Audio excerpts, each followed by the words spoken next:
It's that word we're all sick of hearing, lockdown. You must stay at home. No socialising, no adventures, and fishing under multiple restrictions. But rather than moan about it, we're bringing you this series to keep you going through these troublesome times. I'm Blair, and these are the Lockdown Lives. When the first lockdown hit, I undertook daily Instagram live streams, but once they were done, 24 hours later, they were gone forever.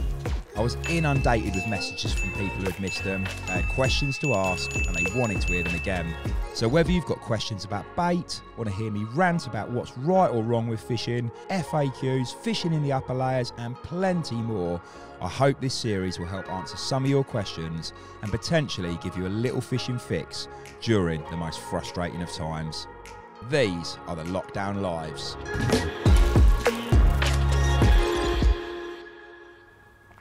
Hello again, everyone. Hope everyone's good. How's it going?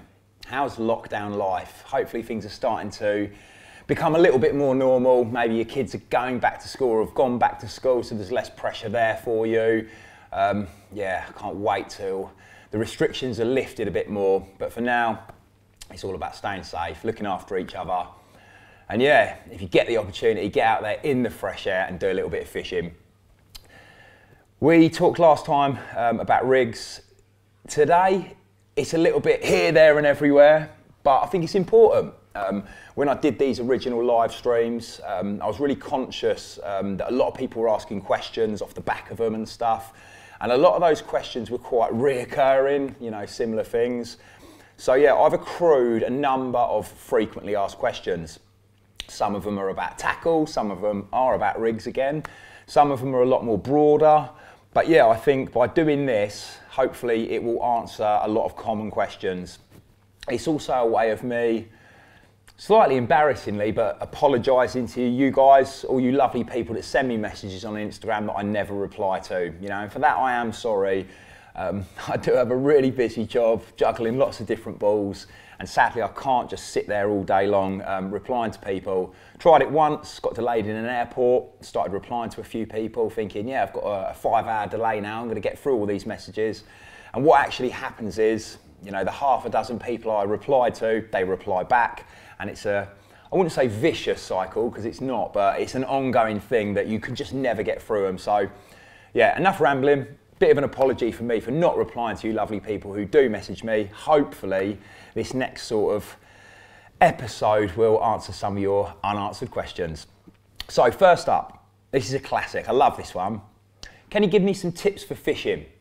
That's very, very broad, but I appreciate it, and it is what a lot of people ask me. So rattling through that, can I give you some tips for fishing? Number one, we covered this in episode 2, find those fish. Location, watercraft, hunt them down, do everything you can. Once you've found them, we talked about this in the bait episode, get them feeding confidently. Use a hook bait that they are going to suck in because it's so irresistible, like citrus. When you're angling for them, do it with the minimal amount of disturbance. You know, I see so many people turning up in swims, banging luggage down, potentially even hammering in bivvy pegs and stuff. It doesn't take a rocket science to work it out. Those fish are going to back off. They're not going to like that pressure and stuff. So yeah, be as stealthy as you possibly can. Talking specifically about rigs, again, not going over old ground too much. Sharp hook, utilise the lead. You know, at the end of the day, they put that little bit of metal in their mouth and we need it to be super, super pin sharp. Try and look at your fishing in sort of percentages. The more of those percentages you can stack in your favour, the better. Things like making sure your main line's concealed, you know, that will stack the odds more in your favour. Being quiet when you go into a swim will stack the odds in your favour. Try and evaluate your session and break it down into little percentages and, you know, try and glean as many of those as you possibly can for the better. At the end of every session, doesn't matter whether it was a red letter session or it was one of the worst sessions you've ever been on, question yourself, why? Why was it so good? Why was it so bad? That evaluation after will make you a better angler. And then finally, appreciate the fact that you can't complete fishing. I've been doing it more than 30 years. I'm obsessed with it. I love it. It's my life. And I'm still not that great at it because every time we go, we're learning. Every session's a different session because of weather conditions and angling pressure, time of the year. You can't complete it, you know. Always go and try and build up pieces of the jigsaw puzzle. But yeah, just embrace the fact that we never stop learning. Next question. First venue I'm going to fish when night fishing's lifted, you know, lockdown's over. It's a really good question. It kind of depends. Yeah, I would have loved to have got back onto the river, but I'm sure the season's going to be closed. It may well be closed by the time you watch this. If it is, I'm going to head up to a very special lake in the UK. Again, might not even be able to do night fishing, so travelling might be an issue. But if I can travel and I can do a night, I'm going to head to a lake that I joined back in 2020. Somewhere very, very quiet, with no swims, no sort of stocking records, no idea what even swims in this venue. And I'm going to go there and I'm going to kick back, chill, observe those carp and do a little bit of fishing in peace and quiet, basically, somewhere nice and quiet. Classic one, what gear do you use? What fishing gear do you use? You know, as anglers, we all love tackle. It's part and parcel of it. So quickly rattling through it, talking shelters. For many years now, about 5 years, I've used the Hide, 4 or 5 years. Pre that, it was always a brolly, done all my fishing under an umbrella. When the Hide was launched, didn't really get it, if I'm honest. It wasn't until I started testing it and using it I really appreciated the incredible product it is. And I love it because it's lightweight, really compact, super fast to set up, faster than a brolly even. But most importantly, you don't need storm poles. It's freestanding, fan it out really quickly. That's my #1 shelter. For longer sessions, I'd use a Titan, a T1, which is like a 1.5 man. Can easily fit a wide boy sleep system in there for a bit of luxurious comfort and plenty of luggage and stuff. And if necessary, I can cook inside it if the weather's dreadful. Yeah, so longer sessions, a T1 Titan. And then when I'm going away with the family, or potentially if me and Ollie were going to go away together or something like that, I'd use the base camp, which is fundamentally a gazebo with 2 pods sort of bolted onto either side. I really love that shelter. Beds, just touched on it. I do occasionally use a wide boy sleep system. I'm pretty skinny, too skinny in fact, so I don't really need it, but there's nothing nicer than getting into that sleep system after a real long hard day and being able to sort of move around and stretch and stuff. But for the bulk of my fishing, so more than 90% of the time, I use a Scope Ops 4-fold. A lot of people see me using this and say like, surely Alan, you're really tall, yeah, really lanky, 6'3", something like that. No bother to me. It's not the most comfortable bed chair on the market. The indulgences are, you know, but this Scope one, as I say, it's a 4-fold design, so it's really, really compact. It comes supplied with a shoulder strap. I can actually lift it with one finger, carry it on my shoulder, get in and out of places nice and easy. And at the end of a hard day's graft on the bank fishing, I just want somewhere to crash out. So for me, it's the perfect sleep system. Alarms, R3s, been using them for years now. Yeah, they might just appear to be another bite alarm, but they're much more than that. The speed sensing technology in there that's measuring how quickly our line's been pulled as opposed to how much of our line's been pulled is a huge edge to try and eradicate beeps, whether that be wind beeps, tow on the river. So yeah, that's the big advancement for me having used this sort of system. Coupled with the fact that the receiver is out of hand, it goes a long, long way, 100% waterproof. You can drop them in the lake. I know people that have put these through the washing machine where they've accidentally left them in their trousers, and these are a bit battered and stuff. You can see like they get well used and they've never ever let me down. Rods, scope, but we will come back to that. I'll be a little bit more specific about that, but it's been a long time since I've cast a 12-foot carp rod. I've used them occasionally. They feel cumbersome and long now. I know the benchmark in carp fishing is still probably a 12-foot rod, but for me, it's all about that scope retractable butt technology, the fact I've got that shorter pack down size. And yeah, I'll come back to it, but they really, really suit the style of fishing I do. Rucksacks, for longer sessions, I use this big ruckle here. It's a 2-part design. There's a big zip down the side here. And what that means is back section, which is where the straps are. For a lot of my fishing, I just take that. For longer sessions, I can zip this one on. It can all be unfolded out flat like this. So unlike the old days of having a big rucksack or a giant carry-all where you need to get something at the bottom and you've got to get everything out just to get to that, I can fold all this out and use it basically as a workstation. I can detach this section here, leaving me the 2 sections. It fits perfectly under my scope sleep system, meaning I'm not, you know, wasting space inside the shelter and stuff. So that's my main sort of rucksack for the bulk of my fishing. If I'm going for just day sessions or stuff and I'm going to strip my gear down a little bit, I use this little Recon rucksack, real boxy design, 2 big external pockets, and it comes supplied with a little tray. You can fold this out, clip it in here like this. There's a little table there with a magnetic bivvy tray on. This is what I'd use if I'm just going to throw a bit of gear in there and go for a day's fishing. Barrow, it's absolutely essential for my fishing, not only because sometimes I'm taking a lot of gear, but a lot of the time I am fishing off it. I'm moving around a lot over a course of a session. And yeah, the fact that we've now got a version that's motorised with a power element to it, massive game changer. Similar to the Hyde really, never really saw myself requiring a power barrow. I feel I'm still quite young, you know, mobile. But having now used it for well over 2 years, it has changed the game, you know. Don't need to turn the power on all the time. I can walk around with it off, you know, and it's just when I come to an incline or maybe through some real wet, sticky mud, I just flip that button and it just motors through everything with ease. And then, yeah, things like the unhooking mat, scope flat mat. Again, they can be rolled up really, really small and they'll clip onto the bottom of any of the scope rucksacks in the range or just carry it over my shoulder with the shoulder straps applied. Bit about tackle. This one, love this one. What's in your bag? What's in that little handbag you always wear? You got that little girly handbag on you, what's in it? People like to speculate what might be in it, but for me this is a big, big essential item, primarily because I tend to end up in the lake a lot, or the river, or the canal, it doesn't matter. I end up not falling in, I can't really think of a time I've fallen in, but getting in, whether that be to net a fish or go and check a spot or whatever.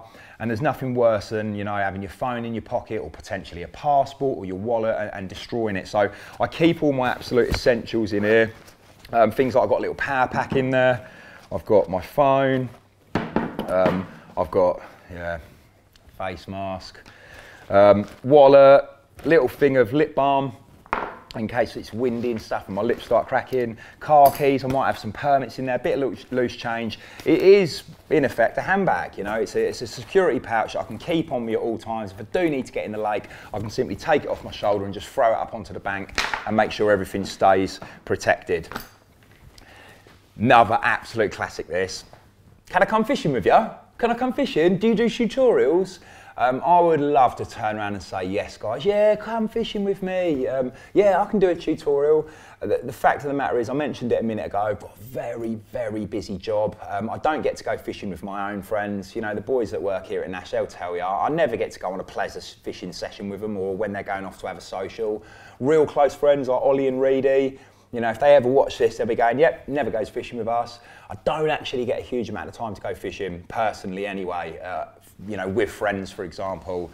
So that's why I can't just go fishing with all of you lovely people watching this. It's just not possible. As for the tutorials, again, nope, don't do them. It's not my job to do them. There's a number of anglers out there that offer a tutorial service. I'm sure they're fantastic and you all learn so much from them. But me, I just haven't got the time. I do a few every year for charity, which I really enjoy doing.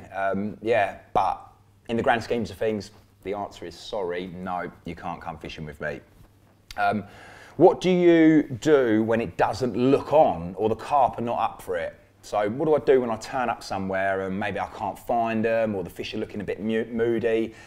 In the past, I would have fished it out, you know, I would have just tried.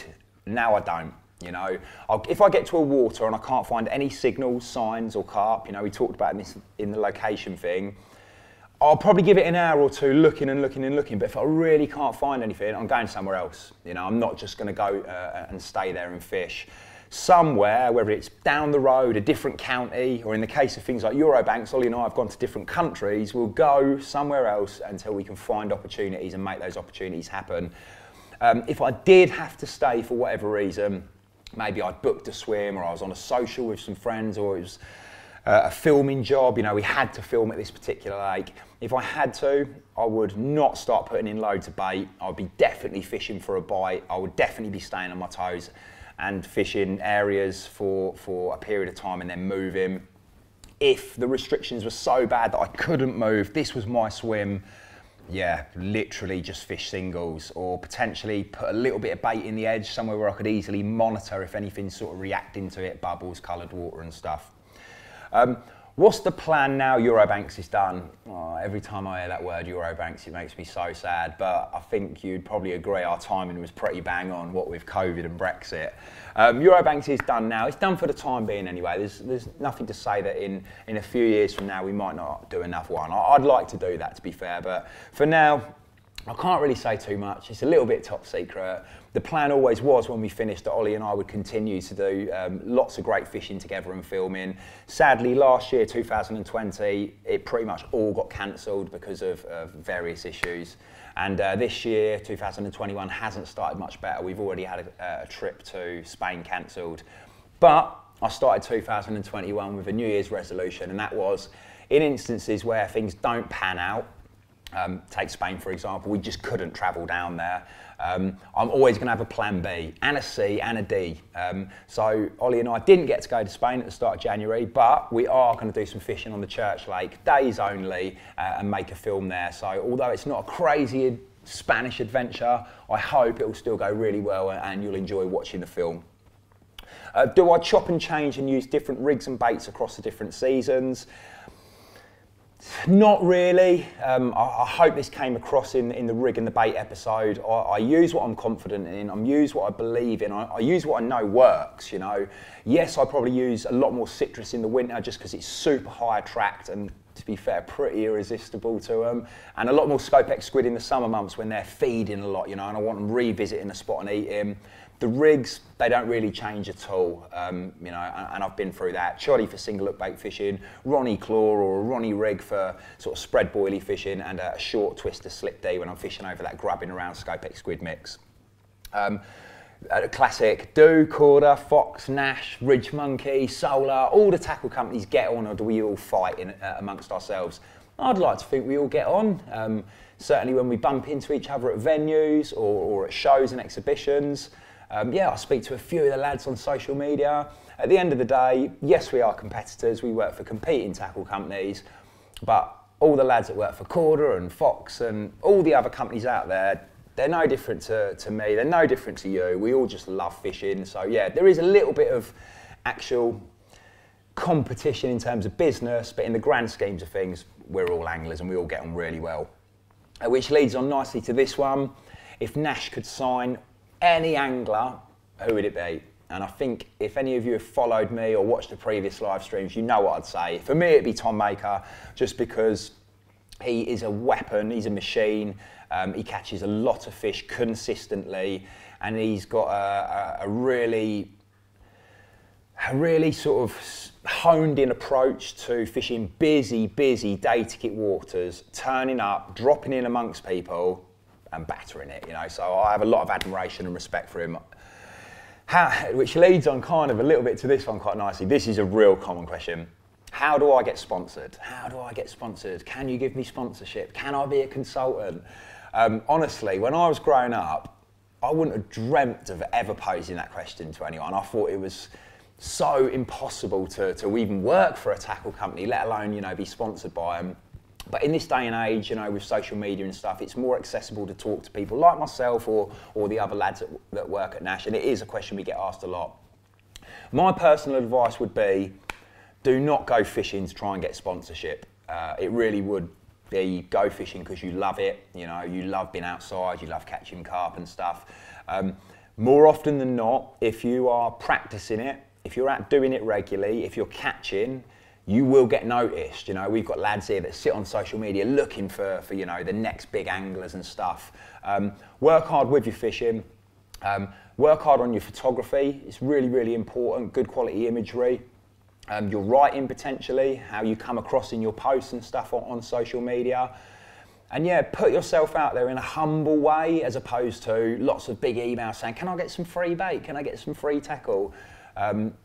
Yeah, if you look at the likes of Carl and Alex, for example, they did it the right way. You know, they went about their fishing, they were incredibly passionate, they started making films, and we as a company noticed them.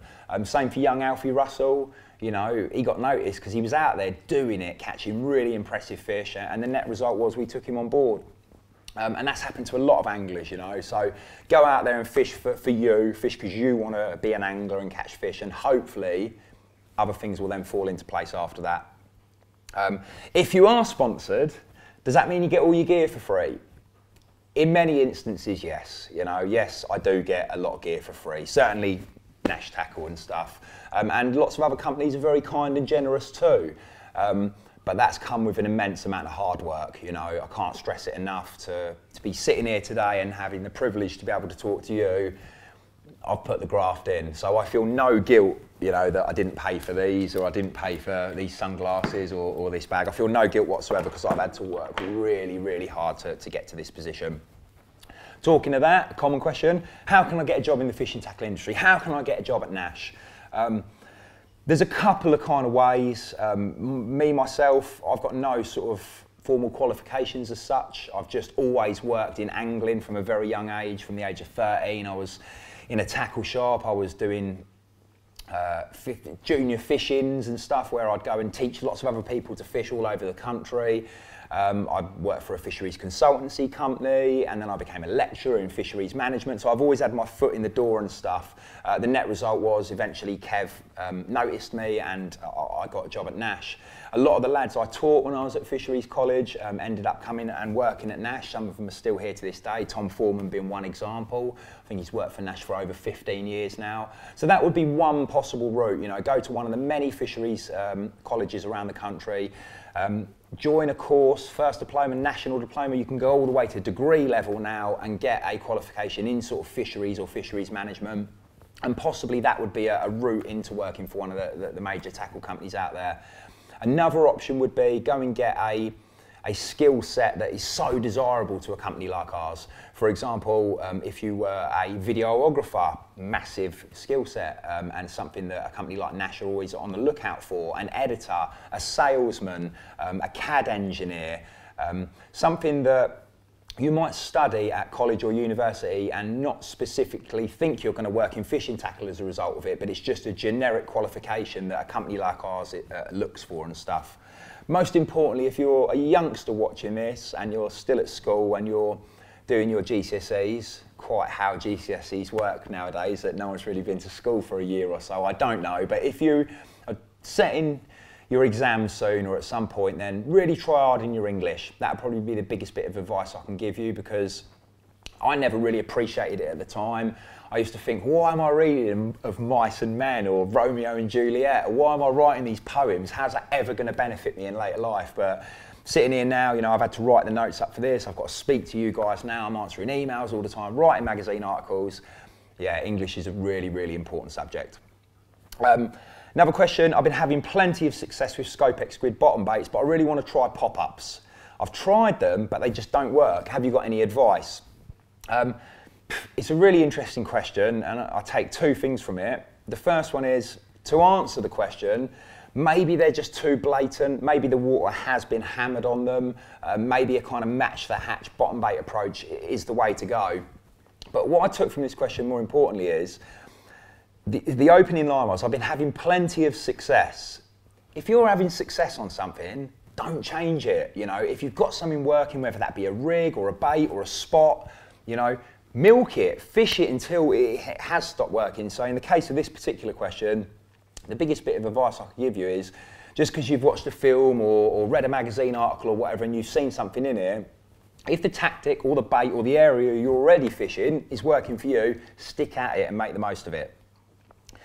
This is, why I've been sent this question, I don't know, but tips on self-take capture shots.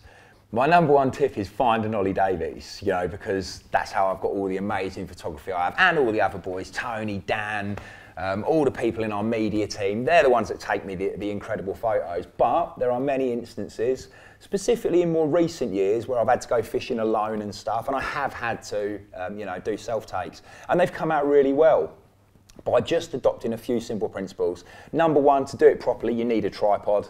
Don't start balancing buckets and stuff like that. Get yourself a tripod. Number two, somewhere in your camera, there will be a setting to set a self-timer. Get that all set up, you know, pre-capture, so it's all ready to go. Hit that, and then the shots can be taken every 10, 20, 30 seconds. Make sure you're shooting nice and wide, so when you get home you can actually crop the shot in to get it central in the thing. So don't shoot too tight where you might chop a bit of the tail off or a bit of your own head off and stuff. Make sure the horizon is level and straight. There's nothing worse than a beautiful fish shot and then you've got a really wonky horizon. Make sure everything's set up before you get the fish out of the water, you know, so you're not leaving the fish on the mat flapping. Get it all set up, hit that self-timer button, let the picture start taking, then get the fish out of the water, get some shots, put the fish back in the retainer, gently put it back into the water, check your photos, make sure they're all right, you know. Definitely no expert. If you want proper advice, speak to someone like Dan or Ollie, but that would be my kind of few fundamental tips for getting a good self-take. Another classic this, I'm just gonna have a drink. What items do I use that are not Nash tackle? When I first joined, quite a lot, but as our product range has grown and stuff, very little now, you know, very, very little. That's the honest answer. But sort of essentials still are quarter crusher. You know, I've used it for years, for just crushing up pellet, maybe crushing up the odd tiger nut and stuff. Now that all our boilies are available in flake, you know, it's rare for me to do a boilie, but certainly other bits and pieces I still will whack in the crusher to get a nice sort of grabbing around mix. The Fox kind of grappling leads, you know, we don't sell one of those, and I do find that useful for having a cast and a little pullback to see what's down there. They're the kind of like, they're basically like sea fishing leads with like 4 spikes sticking out of them. Binoculars, things that we just don't make. Plastic baits, ESP or Enterprise, plastic baits, whether that be casters or corn or, you know, not a lot, if I'm honest. And that is me being really, really truthful, because our range, I'm so happy with it now, it's so broad that it really does tick all the boxes for what I need. Quite a big one, favourite river, canal, lake capture venue in the UK and abroad. So in the UK, my favourite lake, these are really difficult to answer, guys, but it would be a lake that Tom and I fished when we were really young. We did our first proper campaign on there, building swims, raking it, watching the fish, learning about them and catching some of them. A lake we called Bostrom. That would be my favourite lake in the UK. Favourite river, definitely the upper reaches of the River Lee. Gin clear, you can wade along it, sight fishing, barbel chub and lots of really special carp. And Canal, interestingly, I've only been here once and I've only done about 24 hours on it, maybe not even that much, but it would be the Bude Canal down in Cornwall, purely because it suited me. You know, it didn't have any boat traffic on it, it was gin clear, full of weed, and had some stunning, stunning fish in it. And I can't wait to go back there one day, take the girls with me. Over in Europe, Euro Lake, again, it's so difficult. I've been so lucky to fish so many. It would be Bled. If I had to pick one, it would be Bled.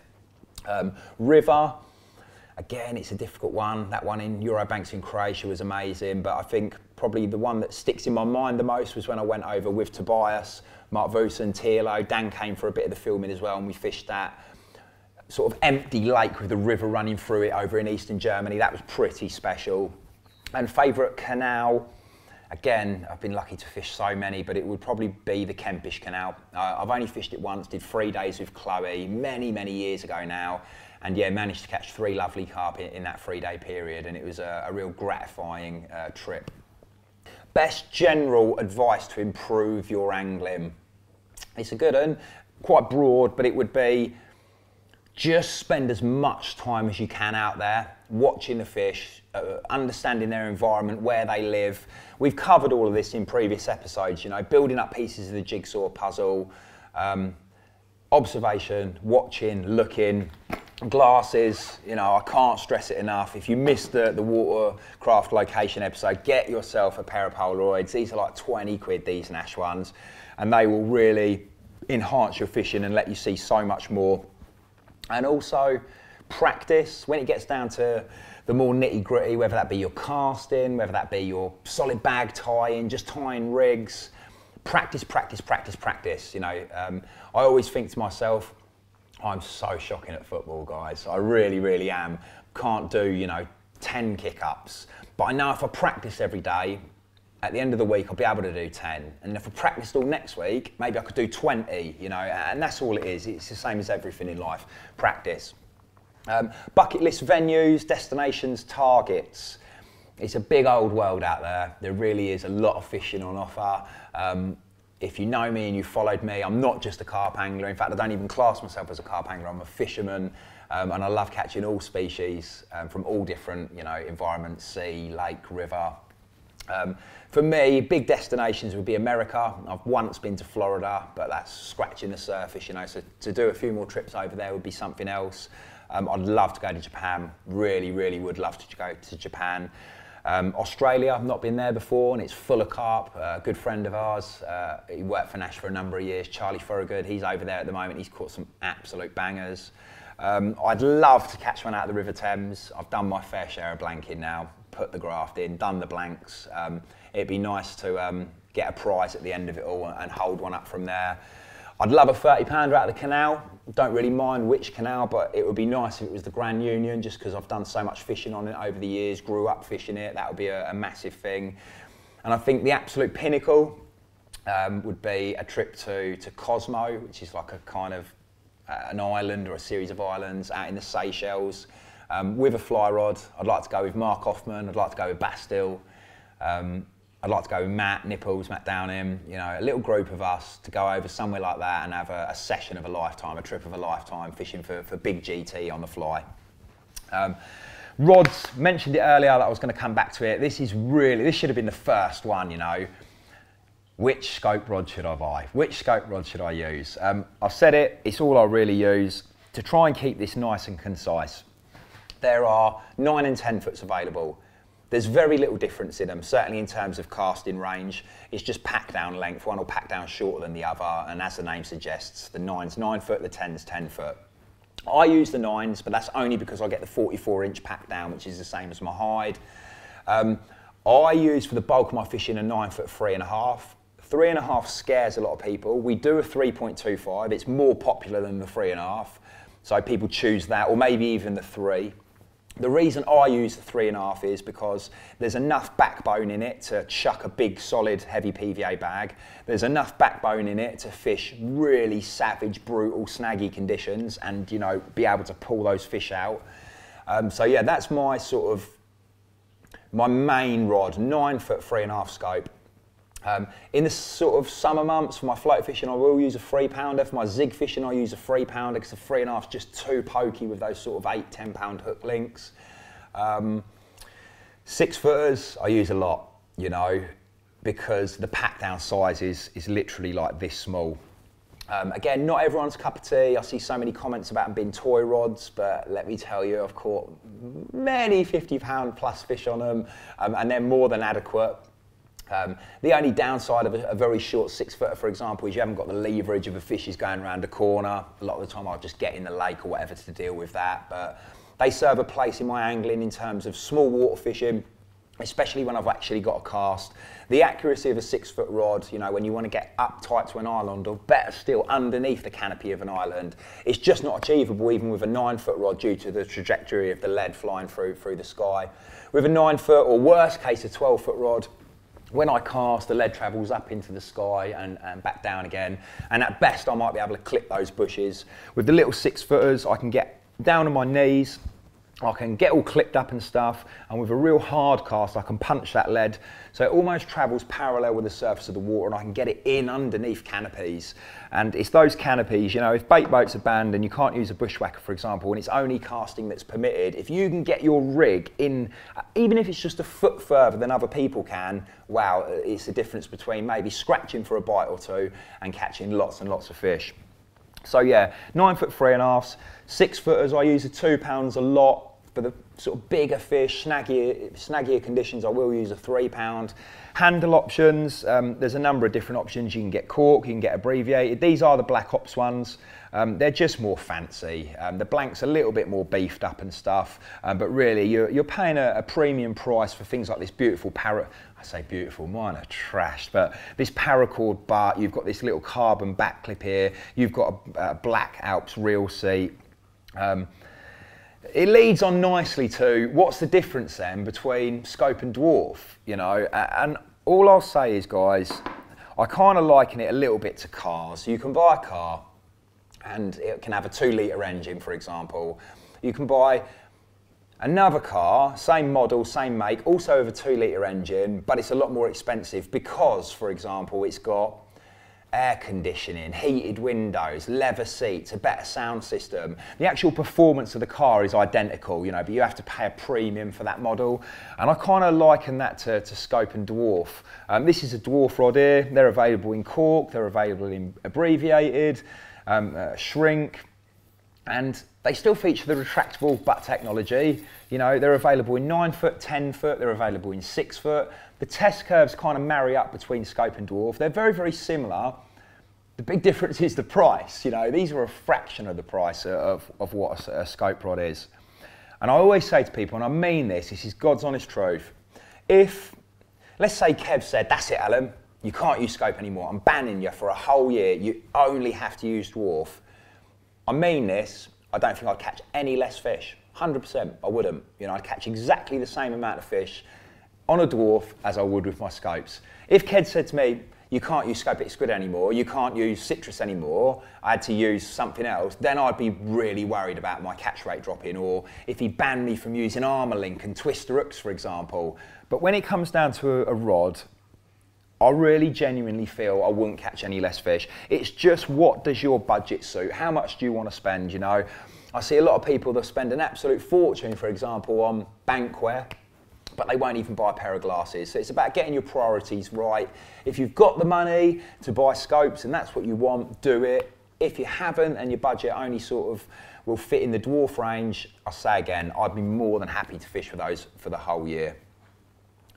Casting ranges, it is a common question. I'll try and break it down nice and simple, and it only really applies to me. Some of you guys watching this, you might be much better casters than me, but for me, with a 6 foot rod, with a baited rig, so let's say a 2.5 ounce lead, 15mm bottom bait or whatever, I will cast it accurately 60, maybe 70 yards, no further, impossible for me.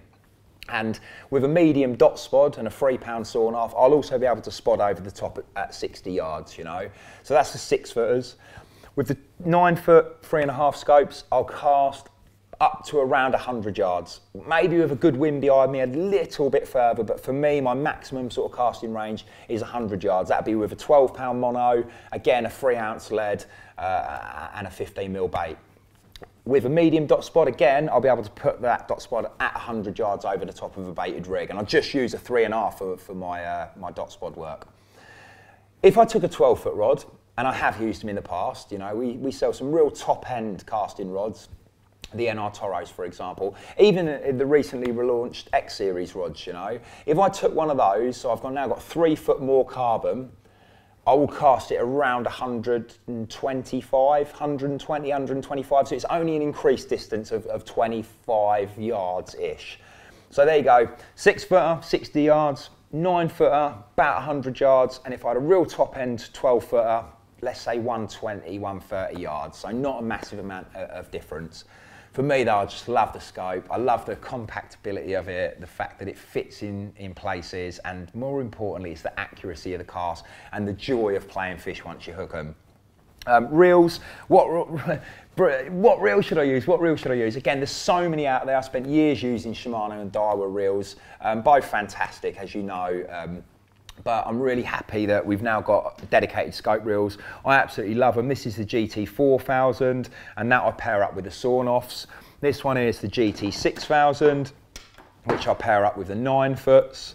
And if you're a Dwarf user, again, we've got a range of reels in the BP range. If I was using a 9 or a 10 foot Dwarf, I'd use a sort of BP10 or a BP12 if I wanted loads of line. And if I was using the little 6 footers, if I was bottom bait fishing with them, you know, and wanting to cast sort of 50, 60 yards with them, I'd use a BP6. If I was just going around doing stalking and stuff, I'd use the little BP4. How far out can you use a Bushwhacker? And that's one for Ollie, mate. He loves putting a load of sections on and going out the distance. I think Mike's fished it with a rig around 80 yards, which is a long, long way. Basically, you can go as far as you like with them. The fact that it sort of allows you to put infinitive number of sections on there, you can just keep going and keep going and keep going. I think a better question would be, how the hell can I get hold of a Bushwhacker? They've been out of stock for all this time. But yeah, you can use them a long way. All I'd say is, if it's flat, calm conditions, you'll have no issues whatsoever. They go out dead straight and stuff. But if you've got a crosswind, the further out you go, the harder it will become. No different with your casting, you know. I always try and keep my casting the closest possible range just to make life easy for myself and ensure I'm accurate. And the same would apply for a bushwhacker. If it's dead still, mill pond, out you go as far as you want. If it's blowing a gale and that, you're going to really struggle. So you just got to take into account the sort of weather conditions. Favourite and least angling style discipline, 100% my favourite is sight fishing. Any opportunity to see the fish, whether that's lowering a rig on a spot with a bit of bait around or running around chasing them with a ball of maggots. I just love watching and observing and hunting basically. That's my favourite. My least favourite would be sitting behind these. I'd rather go stick float fishing or pole fishing or lure fishing than sit behind static carp rods. Purely because, yeah, maybe I've got issues, a bit like ADHD, maybe something like that. I just don't like doubt. I don't like sitting there not knowing that maybe I've got a tangle, maybe there's no fish in front of me. You know, I don't like sitting there waiting, so that would be my least favourite style. I appreciate in carp fishing, sometimes you have to do it, but given the opportunity, I'll always stay on my toes and try and hunt those fish down. Real common one this, love all the music you play in your films and on your stories and stuff. Have I got a Spotify playlist? I really should have, just so I can send it to everyone. No, I don't. I'm really bad with technology. I don't have any apps on my phone. I've never even online banked. You know, Chloe sorts everything out for me. I do everything with post-it notes and lists, like my desk's covered in post-it notes everywhere. You're really bad with tech. I have got lots of good music. A lot of that is down to people like Reedy and my brother. You know, they send me untold music and stuff. If you want to have a look at a good Spotify playlist with some of the very best drum and bass out there, find Reedy, Brother Reed. That's where Chloe gets it all from. She just goes and nicks it off his Spotify playlist. But I think I do need to put a day aside one day to create one, you know, to send it to you guys. My brother is working on a set at the moment where Ollie's given him a list of every single track, every bit of audio music that we used in all the Eurobanks episodes. So we're talking a large number of pieces of music here, and he's currently working on some mental mix where he's bringing them all together, and yeah, we will launch that as Eurobanks The Journey on YouTube at some point in the future, so that's something to look out for. And Reed and myself, we did create a Mixcloud page, Banks, B-A-N-X, where we have uploaded a number of different sets if you do want to go and listen to. Not just drum and bass, there's some cool hip-hop on there, there's some good house sets, some garage sets and stuff. Yeah, search that on Mixcloud. Another question, I don't really understand bobbins and indicators. Why do I need them if I've got a bite alarm? And what size should I use? They are really important. If for no other reason, it's your bobbin, once it's clipped onto the line. If that fish swims back towards you, you know, it will give you the drop back indication. So beep, beep, beep, beep, beep, beep, beep, beep. If I didn't have a bobbin there and the line was just through there, of course, if the fish swims this way, great, the line will be pulled over the roller. But if it comes back towards us, you might get one beep, but there's no weight there to pull that line further down and register a good drop back. So a bobbin is very, very important. I like to use heavy ones. These might look quite light, but I've actually had some special tungsten rods, I don't know if you can hear that, fitted inside there to make them nice and heavy. I want the weight there to be able to pull that line down and give me maximum indication. When I'm fishing further out at longer range and stuff, I will up the bobbin size. Again, these have got the tungsten weights inside, plus you can add on numerous add-on weights there. And this is a fantastic product and one I use quite a lot. I've been recently using it on the river and stuff, and this is a Wasp Indicator. So this has got a tension spring in this part here. Again, you clip it onto your line like normal. This is for fishing sort of far banks and stuff where really you're only registering a drop back, and it actually slaps down there. So you get real positive indication with an indicator like this. Like I said, there's some random ones in here, but best bit of advice you've ever been given. Really difficult question. I've been blessed all my life to be surrounded by fantastic people and been given lots of good advice, but I think it would probably be from my mother, who took it from the Bible, no doubt. She was a bit religious back in the day, and that was simply treat others as you wish to be treated. And I think that's a real solid bit of advice to go through life. You know, treat others as you'd like to be treated yourself. Told you it would jump all over the place. Going from that to how long should my hook link be?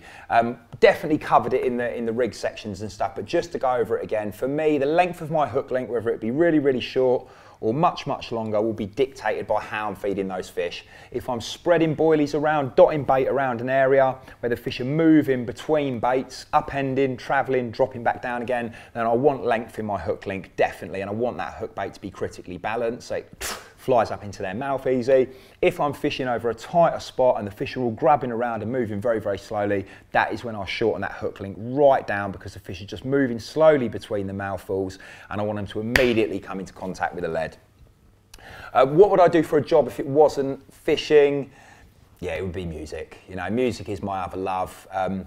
I just love the feeling it gives you. It always puts a smile on my face listening to good music. It makes other people happy. I love the whole party, socialising element of it. And I can't think of anything other than my current job, because I do feel I've got the best job in the world. But if fishing didn't exist, standing there in front of a big crowd, whether that be emceeing or playing music or being in a band, and just seeing everyone happy, you know, that would be a really cool job to do.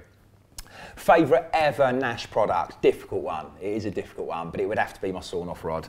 So this is a sawn-off, but for my stalking and stuff, it'd be a cork sawn-off, £2 version, GT4000, loaded with 10-pound zig flow and a pack of hooks. Little utility pouch around my waist, and just going off having an adventure hunting carp. But we will pick that up in a later episode where I'm going to specifically talk about the upper layers.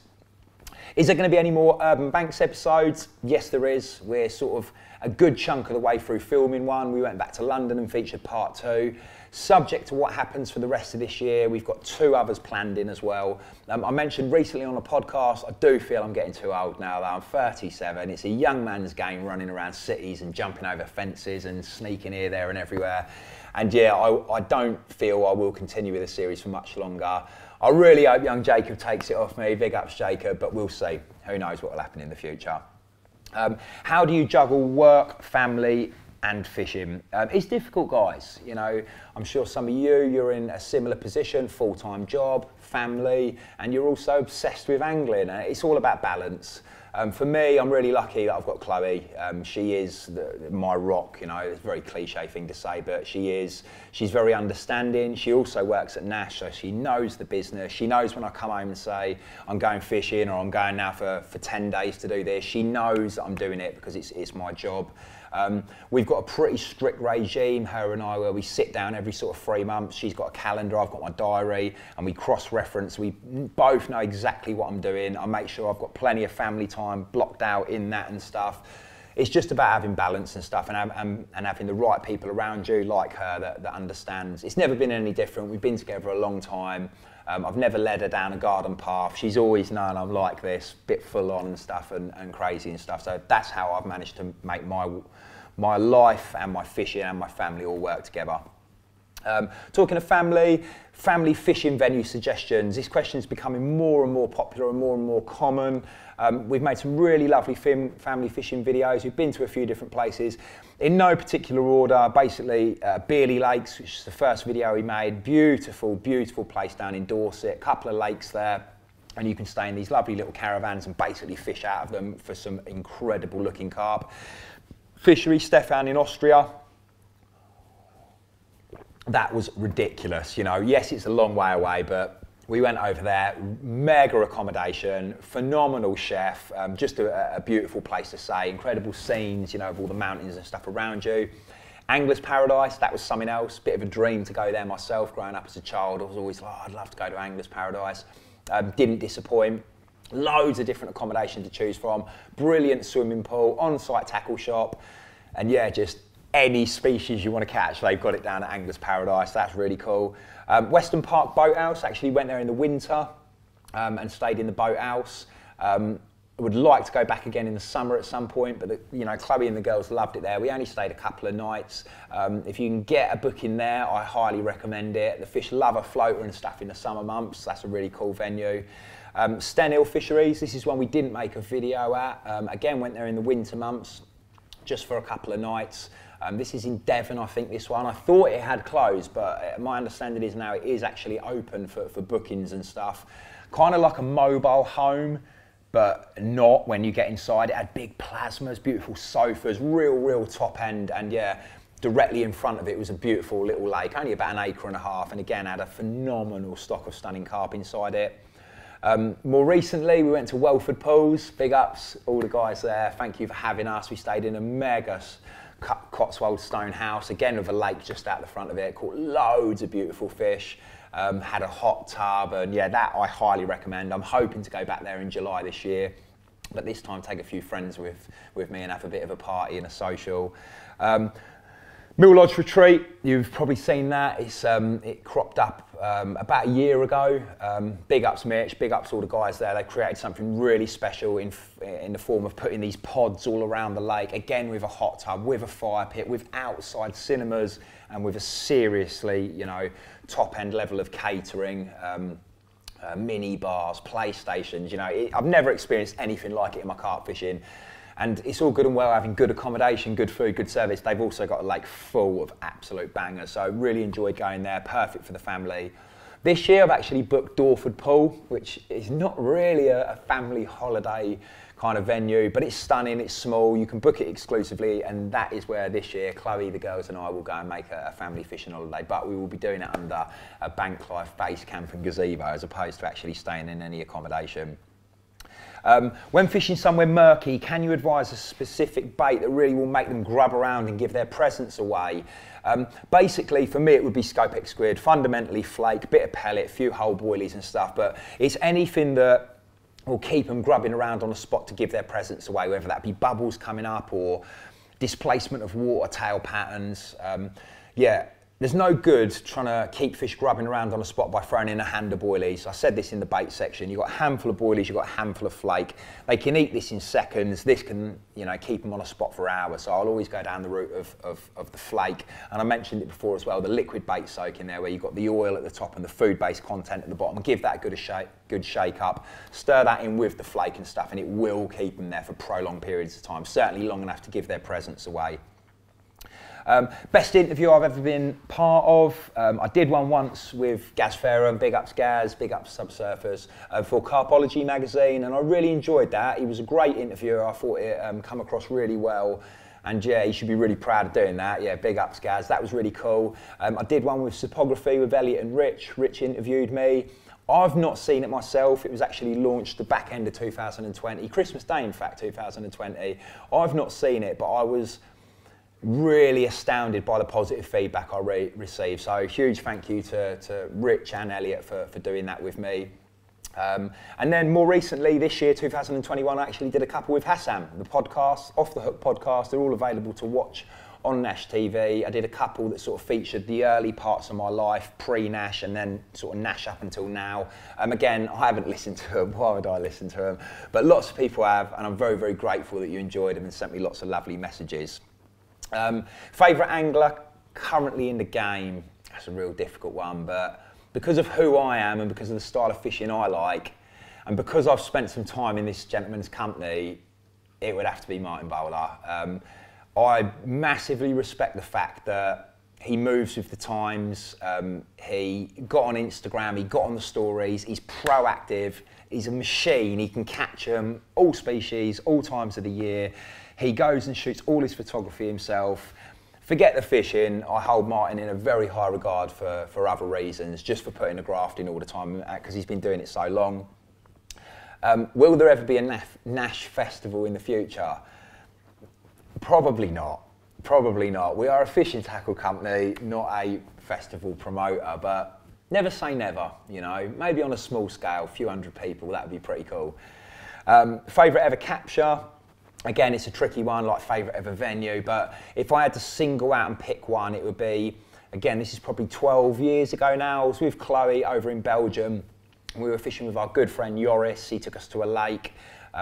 Basically, I wanted to do some catfish fishing. We were going to go clunking that night. We needed some live bait. I was wandering around the margins trying to catch small roach and rudd and stuff. So I had a short 10-foot waggler rod, 2-pound line, size 16 hook with a couple of maggots on.